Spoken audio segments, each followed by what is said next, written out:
කරපිංචා කියන්නේ ආහාර සකස් කිරීමේදී අද වෙනකොට නැතුවම බැරි ආයුර්වේදයේ බහුලව භාවිතා කරන ස්වභාවික සත්කාරයක්. ඉතා ඉහළ ඖෂධීය මෙන්ම පෝෂණීය වටිනාකමකින්ද කරපිංචා අනුුණයි. කරපිංචා රෝග රැසකට ඔසුවක්.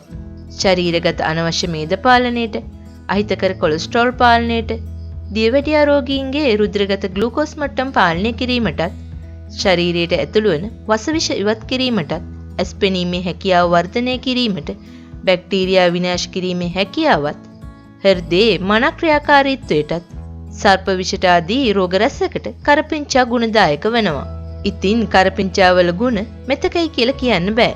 කරපිංචාවල ගුණ විතරක් නෙමෙයි, කරපිංචා හදාගන්න පුළුවන් විවිධ ක්‍රම වගේම ඒවා භාවිතා කරන ආකාරය, පෝෂ්‍යගුණය මෙන්ම ප්‍රයෝජන ගැනත් එකට කැටි කරලා අපි අද ඔයාලට කියන්න හිතුවේ අන්න ඒ නිසයි. අපි මුලින්ම බලමු කරපිංචාවල ගුණ මොනවද කියලා. අපේ ඇඟේ තියෙන මහත අඩු කරන්න කරපිංචා උදව් වෙනවා. කොලෙස්ටරෝල් තියෙන කෙනෙක් නම් කරපිංචා කියන්නේ ගොඩක් හොඳ බෙහෙතක්. ඇඟේ තෙල් මට්ටම පහළට දානකොට හෘදයාබාධ ඇතිවීමේ අවදානම නිකම්ම අඩු වෙනවා. දියවැඩියාව පාලනයටත් කරපිංචා වලින් අපරිමිත ගුණයක් ලැබෙනවා. කරපිංචා කොලෙන් ඉන්සියුලින් නිපදවීමේ ශක්තියක් තියෙනවා. ඒ මගින් ලේවල සීනි පාලනයට කරපිංචා උදව් වෙනවා. කාබෝහයිඩ්‍රේට් පාලනය කරලා ඇඟේ තියෙන වැඩිපුර ග්ලූකෝස් මට්ටම් පාලනය කරනවා කියලත් අලුතින් සොයාගෙන තියෙනවා. දිනපතාම කරපිංචා කොළ ආහාරයට එකතු කරගත්තොත් අහිතකර කොලෙස්ටරෝල් මට්ටම පාලනය කරගන්නත් අපිට පුළුවන්. ඒ වගේම තමයි කරපිංචා පැලයක් සිටුවීමෙන් එයින් එන සුවඳින් කුරුමිනියන් වැනි කෘමි සතුන් අඩු කරගන්න අපිට පුළුවන්. ඒ වගේම කරපිංචාවල ලේ පිරිසිදු කිරීමේ ගුණයක්ද තියෙනවා. ශරීරයේ විසනාශක ගුණයත් කරපිංචා සතුයි කිව්වොත් හරි. ස්නායු දුර්වල වීම, වායු ගෙඩි හට ගැනීම හා බඩේ දැවිල්ලට, අර්සස් රෝගයට හා මල පහ කිරීමේ අපහසුතාවලටත්, පිපාසයටත් කරපිංචා උපකාරී වෙනවා. ඒ වගේම කරපිංචා වලින් සාදා ගන්න කරපිංචා තෙල් මගින් හිස කෙස්වල මුල ශක්තිමත් කරලා හිස කෙස් වර්ධනය වේගවත් කරනවා. ඒ වගේම ආතතිය පාලනයට වගේම සැලකිය යුතු ප්‍රමාණයක් යකඩ, විටමින් A හා විටමින් C ලබා ගන්නත් කරපිංචා වලින් පුළුවන්. මේ නිසා ස්නායු රෝගීන්ට කරපිංචා බොහොමත්ම ගුණදායකයි. දැන් අපි බලමු ආහාර පිණිස කරපිංචා යොදා ගන්න පුළුවන් ක්‍රම මොනවද කියලා. පළවෙනි එක තමයි කරපිංචා කැඳ වශයෙන් ගන්න පුළුවන්. ඊළඟට සම්බෝල වලටත් කරපිංචා එකතු කරනවා. ඒ වගේම කුළු බඩුවක් ලෙසත් කරපිංචා යොදා ගන්නවා. ඒ වගේම කරපිංචා එක්කලා ලුණු මිරිස් සකස් කරගන්නත් ඔයාලට පුළුවන්.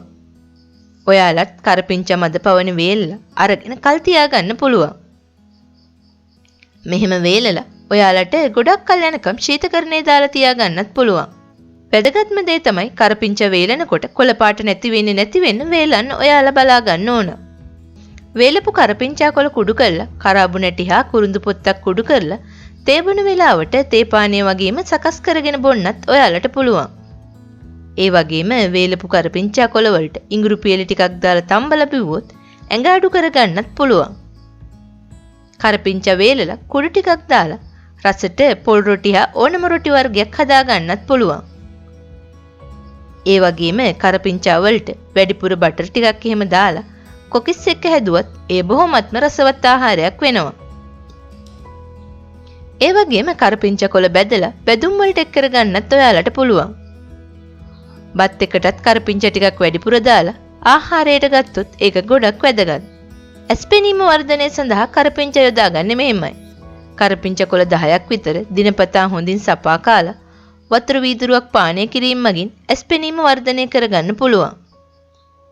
හිසකෙස් වර්ධනයට හා හිසකෙස් වල දීප්තිමත් කළු පහයක් ඇති කරගන්න කරපිංචා කොළ ඉස්මට නැවුම් එලකිරි මිශ්‍ර කරලා දිනපතා පානය කිරීම සුදුසුයි.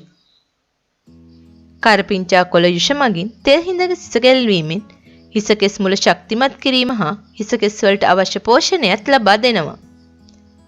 කරපිංචා කොළෙහි අඩංගු විටමින් B මගින් හිසකෙස් වැටීම වළක්වල හෝමෝන වර්ග ශ්‍රාව්‍ය වීම උත්තේජනය කරනවා.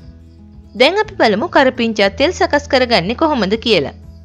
මේකට ඕගොල්ලන්ට ඕන වෙන්නේ පොල් තෙල් මිලිලීටර 200ක් විතර වගේම කරපිංචා ඉති 4ක විතර කොළ. පොල් තෙල් ලිපේ ස්වල්ප වේලාවක් රත් කරගන්න ඕන. ඒකට කරපිංචා එක්කලා මදගින්නේ විනාඩි 10ක් විතර තියන්න. කරපිංචා කොළ තද කොළ පැහැවෙනකොට ලිප නිවලා තෙලුත් නිවෙන්න අරින්න.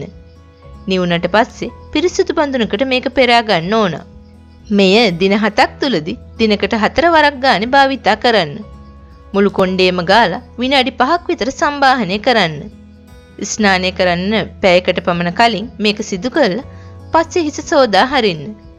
මේ මගින් හිසකෙස් වර්ධනය වෙනවා වගේම හිසකෙස් මුල ශක්තිමත් කරලා දුර්වල හිසකෙස් ශක්තිමත් කරන්නත් උපකාරී වෙනවා. ඒ වගේම තමයි කරපිංචා හෙයා මාස්ක් එකක් සකස් කරගන්නත් ඔයාලට පුළුවන්. ඒක කරන්නේ මෙහෙමයි. කරපිංචා ඉති 4ක විතර කොළයි යෝගට් කෝප්පෙකුයි බිත්තරේකුයි ගන්න. මේ සියල්ල හොඳට කලවම් කරලා බ්ලෙන්ඩ් කරගන්න. ඊට පස්සේ මේක හිසේ හොඳින් ආලේප කරලා ඇඟිලි තුඩු වලින් මසාජ් කරන්න. මේකත් පැයක් විතර තියලා සෝදලා හරින්න. සතියකට එක් වතාවක් කළොත් ප්‍රමාණවත් වෙනවා. කරපිංචා තේ සකස් කරගන්නේ මෙහෙමයි. සෝදා පිරිසිදු කරගත්ත කරපිංචා ඉති 3ක් විතර බඳුනකට දාලා ලිපේ තියන්න ඕන. වතුර කෝප්ප 2ක් විතර එකතු කරාම ඇති. මේක විනාඩි 10ක් විතර මදකින්නේ රත් වෙන්න හරින්න. මෙය දවසකට දෙවරක් බැගින් දින 7ක් දිනපතා පානය කිරීම බොහොම ගුණදායක වෙනවා. මේකට ඔයාලට අවශ්‍ය නම් දෙහි බිංදු 2-3ක් මිශ්‍ර කරන්නත් පුළුවන්. මේ කරපිංචා තේක පානය මගින් අහිතකර කොලෙස්ටරෝල් අඩු වෙනවා. ඒ වගේම ශරීරයේ උෂ්ණාධික බවත් අඩු වෙනවා. දද, කුෂ්ඨ, ආසාදන ආදියත් දුරු වෙනවා. සමවර්ණවත් වෙලා දින 7න් පස්සේ සතියකට දින 3ක් වශයෙන් මේක භාවිතා කරන්න පුළුවන්. ඉතින් අපි හිතනවා ඔයාලට මේ කරපිංචා ගැන අපි කියපු විස්තර ටික වැදගත් වෙන්නේ නැති කියලා. අපි කියපු දේවල් ඔයාලට වැදගත් වුණා නම් මතකතුව පහලින් කමෙන්ට් එකක් දාන්න. ඊට අමතරව මේ දේවල් ඔයාලගේ යාළුවන්ටත් බලන්න ෂෙයා කරන්න කියලත් අපි ඉල්ලනවා.